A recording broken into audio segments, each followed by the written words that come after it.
Assalamualaikum warahmatullahi wabarakatuh. Salam sejahtera, bahagia untuk kita semua.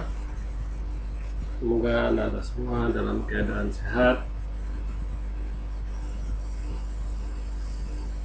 selalu dan siap menghadapi segala kemungkinan terjadi saat ini. Apalagi negara ini lagi sibuk dengan isu virus corona COVID-19. Oke, pada pertemuan pertama ini kita akan bahas tentang pengantar audit teknologi informasi. Sebelum kita masuk kepada pokok materi, ada beberapa hal yang perlu diperhatikan. Kontak perkuliahan audit teknologi informasi atau TI merupakan mata kuliah berbasis kompetensi. Nomor 1 sampai 6 disampaikan dengan metode ceramah, diskusi, dan latihan soal. Karena ini kita tidak bisa tetap muka langsung, maka bisa dilakukan melalui video online. Pertemuan 7 akan diadakan kuis melalui online juga, dan pertemuan 8 adalah TS, dimana materinya diambil dari nomor 1 sampai 6. Nomor selanjutnya 9 sampai 14 adalah presentasi kelompok. Kita pertemuan akan menampilkan beberapa kelompok. Untuk tugas kelompok, yang pertama, buat kelompok masing-masing dengan maksimal 5 mahasiswa. Silakan buat kelompoknya sesuai dengan kelompok yang sudah ada, atau silakan dibuat sendiri saja, maksimal 5 mahasiswa. Kemudian tugasnya adalah membuat audit TI teknologi informasi di beberapa perusahaan dengan menggunakan COVID. Silakan cari referensinya, apa itu COVID. Oke, semoga paham dengan kontak perkuliahan ini. Selanjutnya kita akan masuk kepada pengertian audit teknologi informasi.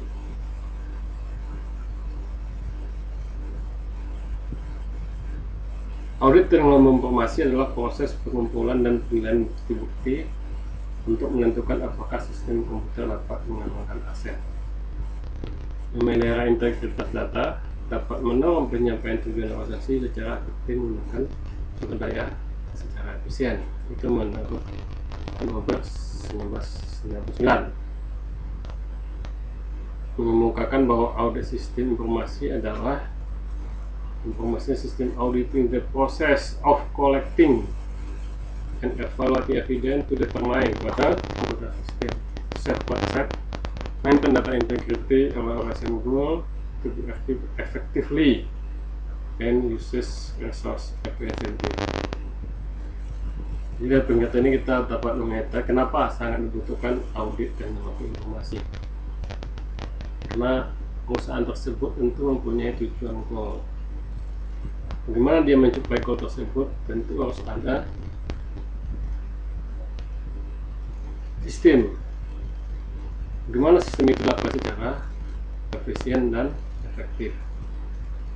Makanya kita harus melakukan audit supaya sistem informasinya sesuai dengan target yang akan dicapai.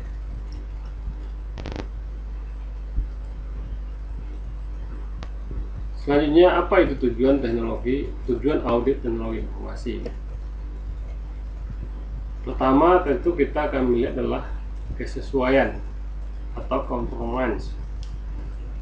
Kesesuaian maksud di sini adalah bagaimana kita fokus kepada kerahasiaan, integrity, availability, ketersediaan, dan compliant, kepatuhan. Jadi ada data yang disebut dengan rahasia, terjamin kerahasiaannya. Integritasnya data antara satu sama integrity. Kemudian availability, ketersediaan. Jadi ketika terbuat datanya tersedia. Dan compliant berarti patuh terhadap aturan yang dikeluarkan atau sesuai standar yang ada. Kemudian yang kedua adalah performance, kinerja. Jadi dengan tujuan dari kita melihat bagaimana performa kerja dari sebuah IT. Makanya kita perlu mempelajari, melihat kondisi IT dalam sebuah institusi atau lembaga atau badan usaha. Pada kelompok ini adalah sistem proses fokuskan untuk memperoleh sebuah aspek kinerja, effectiveness, efektivitas, efisiensi, reliability, keandalan. Ini reliability adalah keandalan. Bagaimana kita bisa melihat efektivitasnya, efisiensinya, dan reliability, keandalan.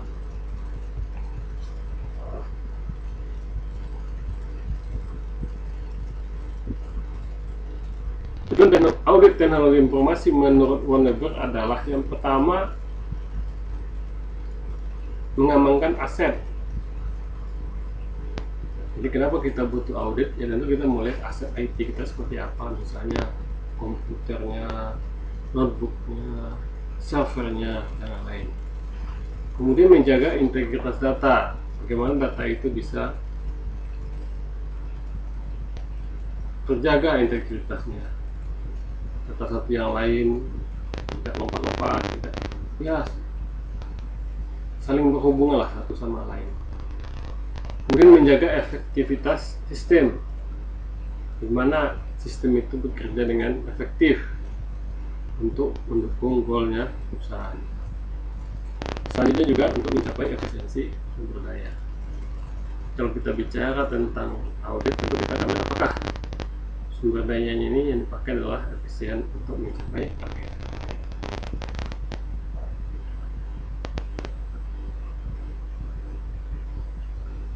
Apa itu keuntungan audit?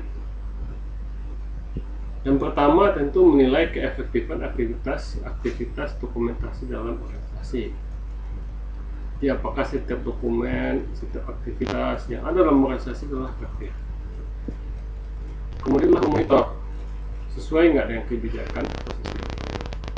Jadi sesuai nggak dengan kebijakan sistemnya, prosedurnya, dan undang-undang yang ada di perusahaan tersebut.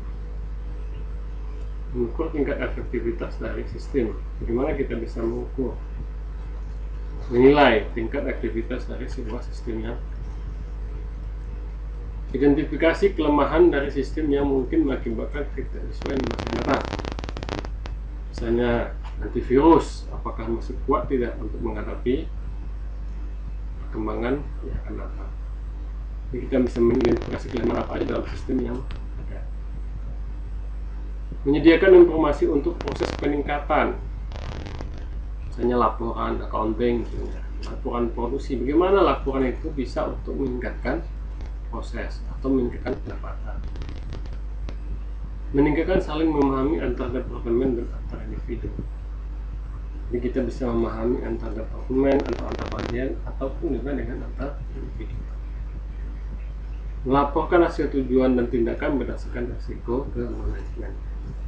Jadi kita harus melaporkan bagaimana hasil tinjauan ini dan tindakan berdasarkan risiko ke manajemen.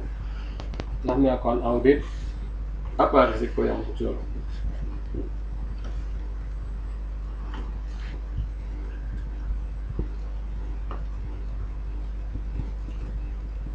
Jenis audit dalam IT. Yang pertama kita akan bahas tentang sistem audit.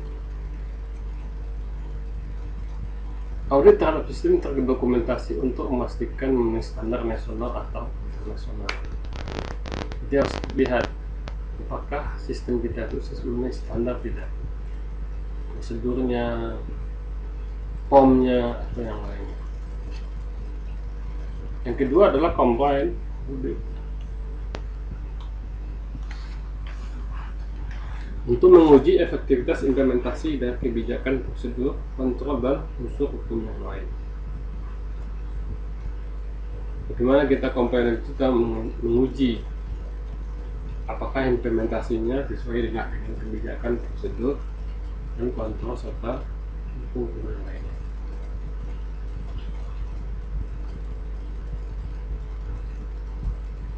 Produk atau service audit. Untuk menguji suatu produk atau layanan telah sesuai seperti spesifikasi yang telah ditentukan dan cocok untuk.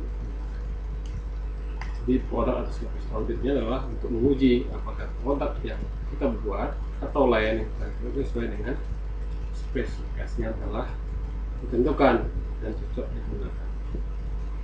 Siapa yang diaudit? Kalau kita bicara siapa itu yang pertama adalah manajemen institusi, manajemen lembaga atau manajemen perusahaan. Kedua adalah pimpinan atau IT manager sebuah perusahaan. Kemudian adalah IT spesialis, network, database system, analis, programmer, dan lain-lain. Selanjutnya adalah user. Siapa yang mengaudit? Tergantung tujuan audit. Yang pertama adalah kita bicara tentang first party audit, internal audit. Siapa yang biasa melakukannya adalah karyawan atau perusahaan sendiri yang ditunjuk oleh manajemen. Biasanya untuk manajemen atau tujuan internal perusahaan, maka dilakukan internal. Misalnya saya ada perusahaan A, sebelum kita diaudit dengan eksternal, kita butuh kepastian bahwa dokumen kita sesuai dengan internasional. Maka diperlukan yang namanya internal audit.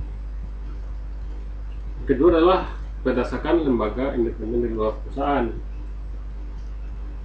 Kan tidak mungkin kita mengaudit hanya dari dalam.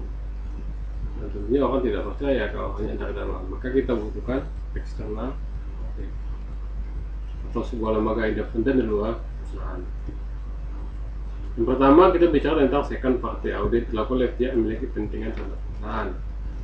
Bisa jadi yang punya atau yayasan atau orang di luar yang hubungan dengan perusahaan. Kemudian mengundang salah satunya third party audit, biasanya dilakukan oleh pihak independen dari luar perusahaan. Contohnya adalah lembaga sertifikasi ISO 91 atau BS 7799 dan lain. Atau ISO 27001 juga.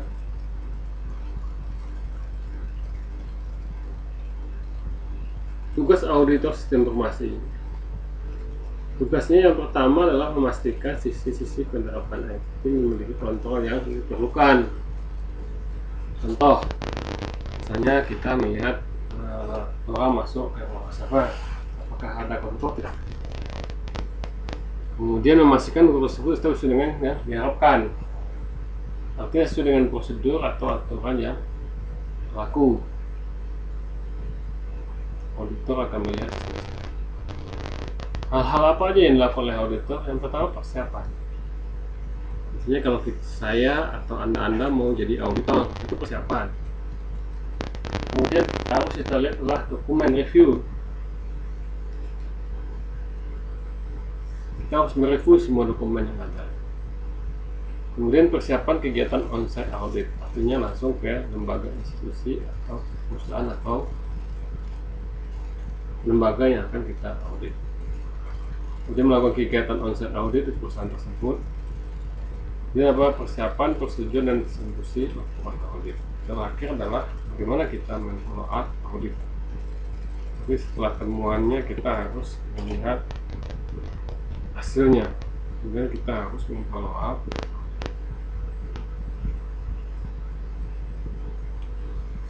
output kegiatan audit. Apa yang dihasilkan dari kegiatan audit? Hasil akhir itu berupa laporan berisi ruang lingkup audit. Jadi bagaimana kita memastikan ruang lingkup audit yang harus kita audit. Kedua, metodologi yang dipakai. Metodologinya seperti apa? Apakah langsung domain atau dalam sebuah meeting, misalnya, terserah. Kemudian temuan, kita harus bikin temuan. Yang kedua, selanjutnya ketidaksesuaian. Kita harus juga melaporkan ketidaksesuaian, sifatnya ketidaksesuaian, bukti pendukung, syarat yang tidak dipenuhi, lokasi, tingkat ketidaksesuaian. Kesimpulan, tingkat kesesuaian dengan kriteria autoritas implementasi, pemeliharaan, dan pengembangan sistem rekomendasi. Selanjutnya adalah keterampilan apa yang dibutuhkan. Itu adalah audit skill. Sampling. Apa itu sampling? Statistik, metode. Komunikasi, melakukan interview, mengajukan pertanyaan, kemudian mencatat atau menulis hasil audit. Generic knowledge, pengetahuan mengenai prinsip-prinsip audit, prosedur dan planning, sistem manajemen dan manajemen forensik, organisasi, peraturan yang di auditor juga harus paham pengetahuannya tentang audit. Kemudian specific knowledge, pengetahuan, background IT atau information business spesialis, technical skill, pengalaman sistem manajemen dan pendanaan. Jadi kalau kita sebagai auditor, kita juga harus paham dengan apa sih kemampuan kita, jadi kita bisa melakukan audit terhadap TI atau hasil sistem. Selanjutnya adalah prinsip-prinsip audit. Berbicara tentang prinsip yang pertama adalah ethical conduct, berdasarkan dari profesionalisme, kejujuran, integritas, kerahasiaan, dan kebijaksanaan. Fair presentation, melaporkan kewajibannya secara jujur, kewajiban melaporkan secara jujur dan tepat. Itu proportional care, implementasi dari keseluruhan dan pertimbangan yang independence, bebas tidak terikat. Kemudian evidence based approach, evidennya harus ada, approach-nya harus ada yang melihat. Kemudian peraturan dan standar yang bisa digunakan adalah ISO.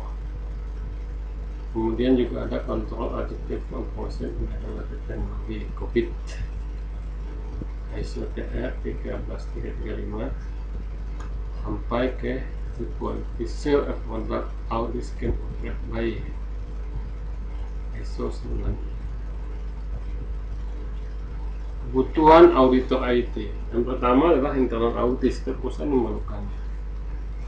Kemudian perusahaan penyedia layanan audit. Kemudian perusahaan penyedia sertifikasi. Peluang tergantung terhadap IT semakin besar sehingga muncullah kebutuhan untuk melakukan audit IT.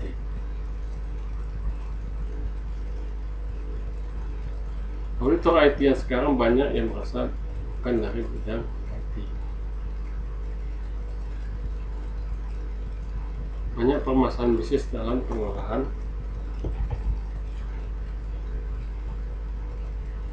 Oke, itu pertemuan kita pertama hari ini. Silahkan dilihat lagi videonya. Jika tidak mengerti, silahkan ditanya lewat chatting live online. Terima kasih, sukses selalu. Assalamualaikum warahmatullahi wabarakatuh.